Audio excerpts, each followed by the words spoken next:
Poultry keeping, मुर्गी पालन। मुर्गी पालन वर्तमान समय के अंदर मांस, अंडे आदि के लिए किया जाता है। यह प्राचीन समय से ही किया जा रहा है। इस हेतु मुर्गियों को पाला जाता है और उनका रख रखाव किया जाता है। मुर्गी पालन हेतु अगर हम देखें, उनकी hatching, rearing, housing, sanitation, prevention from disease और मार्केट के अंदर उनको बेचना, ये सभी बहुत ही महत्वपूर्ण चरण होते हैं। मुर्गी पालन के लिए कौन सी ब्रीड्स हैं या कौन सी जातियां हैं जिनको पालते हैं? मोर देन 100 ब्रीड्स अवेलेबल हैं। Out of them some breeds keeps for eggs and meat. उसमें से कुछ जो जातियां हैं उनको पाला जाता है मांस और अंडे के लिए। On the basis of youth it divided in 5 types. Meat type मांस प्रकार के, अंडे देने वाले प्रकार के, ड्यूअल टाइप दोनों प्रकार के जो अंडे और मांस देते हैं, गेम टाइप खेलने, और बैंटम टाइप के। वे ब्रीड जिनको भारत में उन्नत किया जाता है उन्हें एक्सोटिक ब्रीड कहते हैं। इम्प्रूव्ड ब्रीड या उन्नत प्रजातियाँ American, it provide both meat and eggs, और इसको 4 भागों के अंदर बांट सकते हैं। 4 भागों के अंदर इसको बांटेंगे। रोड आइसलैंड रेड और Rhode Island Red, Plymouth Rock, New Hampshire Rock और वाइडन व्यानडोटे। एशियाटिक, इसको भी जो एग हैं वो लेस क्वालिटी के होते हैं। इट्स 3 टाइप्स होती हैं, कोचिन फाउल, ब्रह्मा और लेगसेन। आगे है इंग्लिश जो क्लास है उसको हम ब्राउन कलर की होती हैं, 6 प्रकार में बांटते हैं, सेसेक और पिंगटन, अस्ट्रालॉप, कॉर्निश, डॉर्किंग और रेड क्रॉप। फिर 4th टाइप की है मेडिटेरियन, ये 3 प्रकार की होती हैं, लेगहॉर्न, मिनोरका और एंकोना।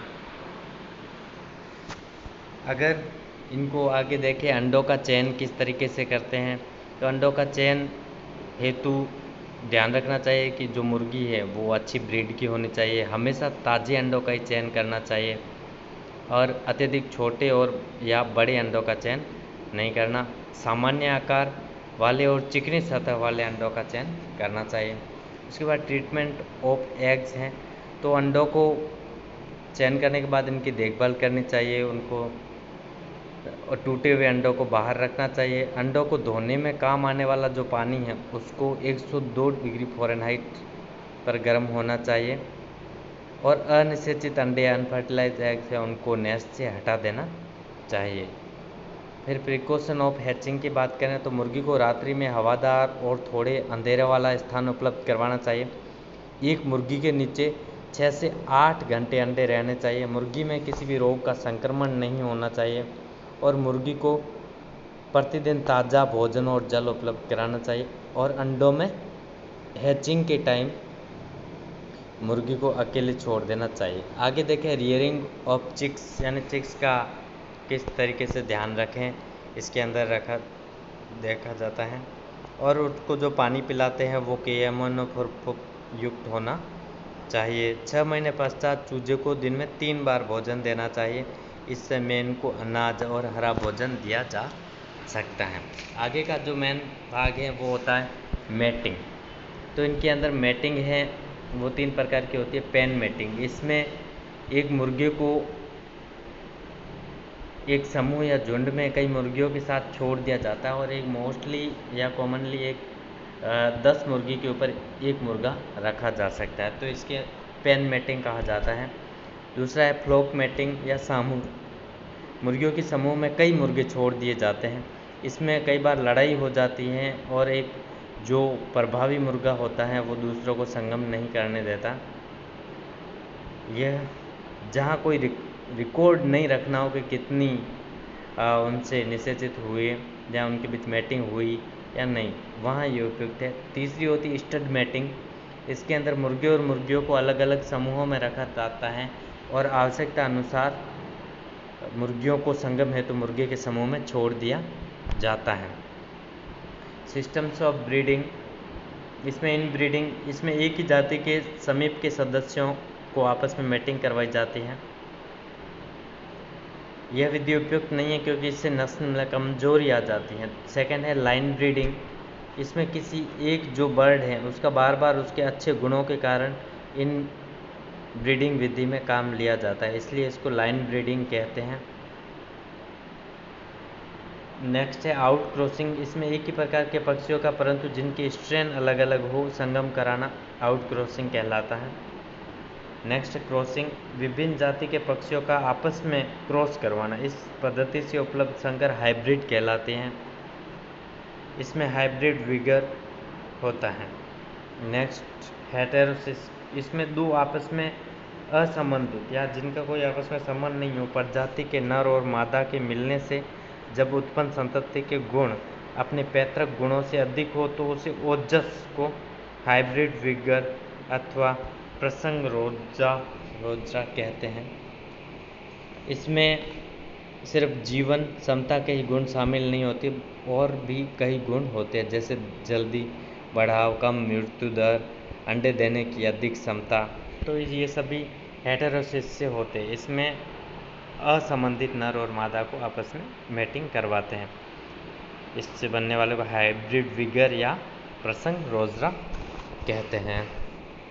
आगे बात करें फॉर्मेशन ऑफ एग का, तो एग के फॉर्मेशन के अंदर निम्न पदार्थ होते हैं, इस टेबल के अंदर दिया जा रहा है, इतने परसेंटेज इसके अंदर ये रहते हैं। आगे इंक्यूबेशन एंड हैचिंग, इंक्यूबेशन के अंदर उनके अंदर बहुत ज़रूरी प्रोसेस होता है। कितने मुर्गी के अंदर जो है इंक्यूबेशन 20 दिन का रहता है, टर्की के अंदर 27 दिन का रहता है, बत्तख के अंदर 20-27 दिन का रहता है और जापानी बटेर के अंदर ये 17 से 19 दिन का रहता है। भ्रूण विकास के अंदर निम्न महत्वपूर्ण घटनाएं होती हैं। अंडे देने से पूर्व जो निषेचन है, अंडे देने और उष्मायन के बीच कोई वृद्धि नहीं होती। फिर 17 घंटे चूजा भ्रूण का पहला चिन्ह, 21 घंटे उनके अंदर कशेरुकदंड का प्रकटन होना, 23 घंटे सिर और रचना की शुरुआत, 24 घंटे आँख रचना की शुरुआत।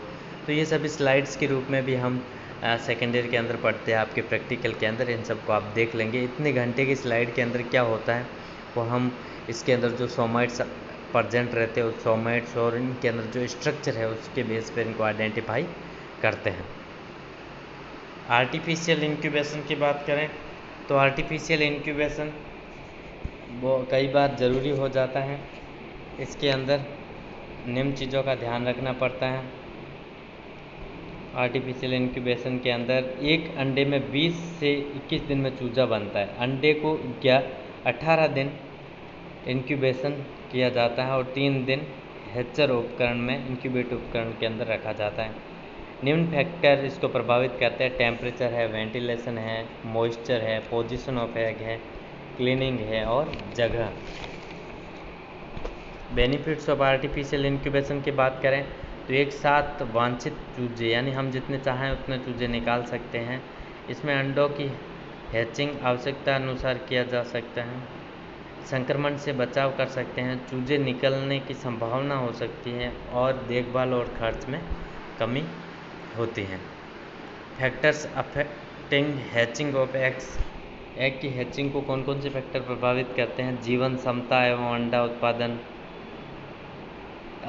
जनकों की आयु, उनकी मैटिंग सिस्टम, नर और मादा का रेशियो, मौसम का प्रभाव, प्रकाश का प्रभाव, उनके अंदर प्रजनन पद्धति, पोषण, रोग नियंत्रण और इंक्यूबेशन की प्रोसेस, ये सभी फैक्टर्स से हैचिंग को प्रभावित करते हैं। आगे हम देखें पोल्ट्री रियरिंग, इसमें इंक्यूबेटर में से चूजा प्राप्त करने के बाद उसे पालने की क्रिया को रियरिंग कहते हैं।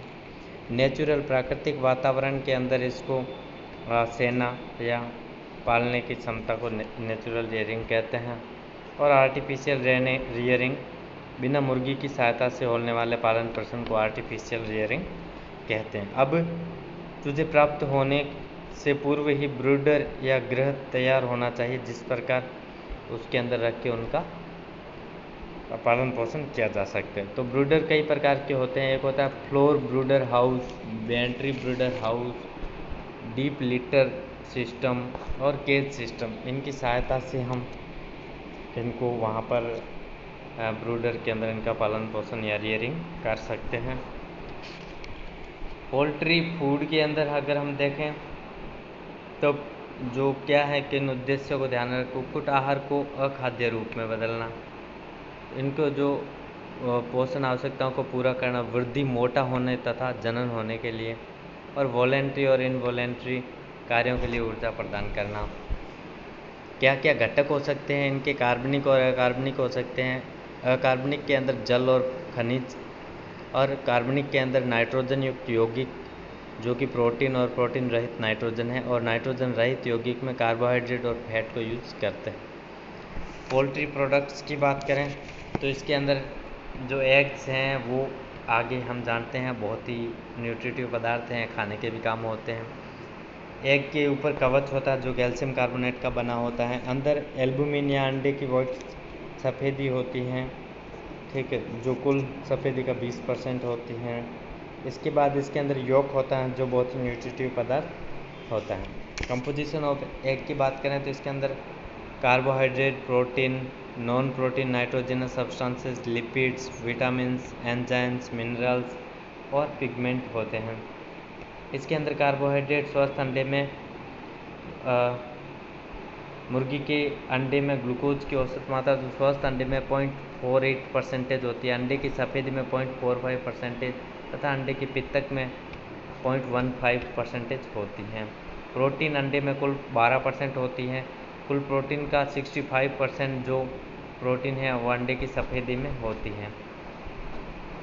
ओवेल एल्ब्यूमिन जो होता है अंडे की सफ़ेदी की कुल प्रोटीन का 70% होता है, जो A1, A2 तथा A3 में बांटा गया है। एग के आगे हम देखें प्रोसेस को, तो एग प्रोसेस के अंदर हम जानते हैं क्लियरिंग ऑफ एग्स किया जाता है, preservation of and processing of egg, production of infertile egg, defertilisation, egg cooling. Defertilisation है वो 135 डिग्री फ़ारेनहाइट से 145 डिग्री फ़ारेनहाइट के बीच किया जाता है। एग कूलिंग है और 68 डिग्री फ़ारेनहाइट से ऊंचा ताप अंडे में जो डेवलपमेंट के लिए अनुकूल होता है, इस कारण यह तेज़ी से अंडे को ख़राब करता है। और 68 डिग्री फ़ारेनहाइट से कम तापमान अंडे के गुणों और ताज़ापन बनाए रखने में सहायक होता है। इसके बाद इसमें कूल रूम होता है, अंडरग्राउंड सेलर या तहखाना, भूमिगत तहखाना, अर्थन पॉट या मिट्टी के घड़े, कोल्ड स्टोरेज जो कि 0 डिग्री सेंटीग्रेड तथा 85 डिग्री RH पर अंडों को गुणवत्ता को लगभग 9 माह तक सुरक्षित रख सकते हैं। एग फ्रीजिंग हो सकती है, एग ड्राइंग हो सकती हैं, और अंडों को चूने से बंद करना, लाइम सीलिंग ऑफ एग।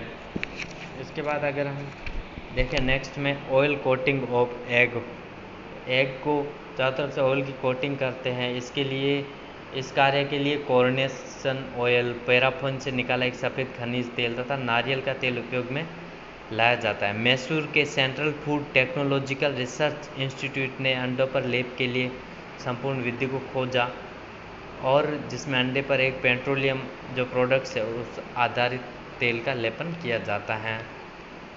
आगे अगर हम देखें वाटर ग्लेज्ड मेथड होता है। इसके अंदर व्यापारिक जल विलेय कांच सोडियम सिलिकेट को उबालकर ठंडे किए गए पानी में एक निश्चित अनुपात में मिलाया जाता है। प्रोडक्ट्स ऑफ एग की बात करें तो एल्बुमिन फ्लेक्स होती हैं, फ्रोजन मिल्क होता है, एग पाउडर और पोल्ट्री मीट। इसमें components of meat nitrogenous substances, fat, साथ में एंजाइम्स, मिनरल्स और विटामिन्स होते हैं।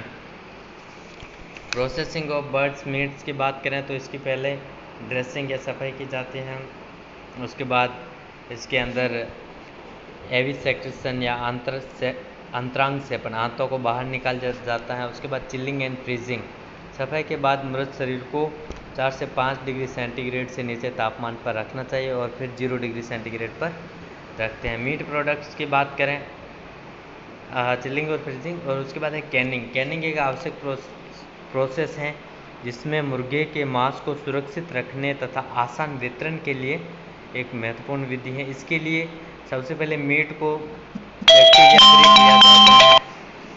बैक्टीरिया फ्री किया जाता है और फिर उसको रेफ्रिजरेटर के लिए सुविधा जहाँ उपलब्ध नहीं है वहाँ ये श्रेष्ठ विधि है।